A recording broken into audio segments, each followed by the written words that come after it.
Report કરાવ્યા વગર ફ્રીમાં હિમોગ્લોબિનની માત્રા ઘર બેઠા કેવી રીતના ચેક કરવી, ચાલો હવે જાણીએ. સૌથી પહેલા આપણે અરીસા સામે ઊભું રહી જઈએ અને આપણી આ જે આંખ હોય તો આંખ નીચેની આ જે લેયર હોય તો એ લેયર આપણે જોવાની છે. એ લેયરમાં લાલાશ પડતું કે સેજ ગુલાબી પડતું હોય તો આપણે સમજવું કે હિમોગ્લોબિનની માત્રા બરોબર છે, અને જો એ સફેદ પડતું હોય તો હિમોગ્લોબિનની માત્રા ઓછી છે.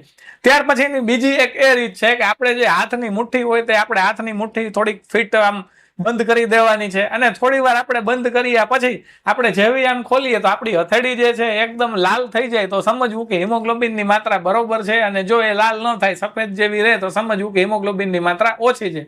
ત્યાર પછી ત્રીજી વસ્તુ એ છે કે આપણે હાથના જે નખ હોય તો એ નખ જે છે તો એ આપણે લાલ હોવા જોઈએ. જો નખ લાલાશ પડતા હોય તો સમજવું કે હિમોગ્લોબિનની માત્રા બરોબર છે, અને જો સફેદ હોય તો સમજવું કે ઓછી છે. જો તમારે લોહીની ટકાવારી ઓછી હોય અને ફક્ત 21 દિવસ જ્યુસ પી અને સારી એવી ટકાવારી વધારવા માંગતા હોય તો આના પછીનો વિડીયો જરૂરથી જુઓ.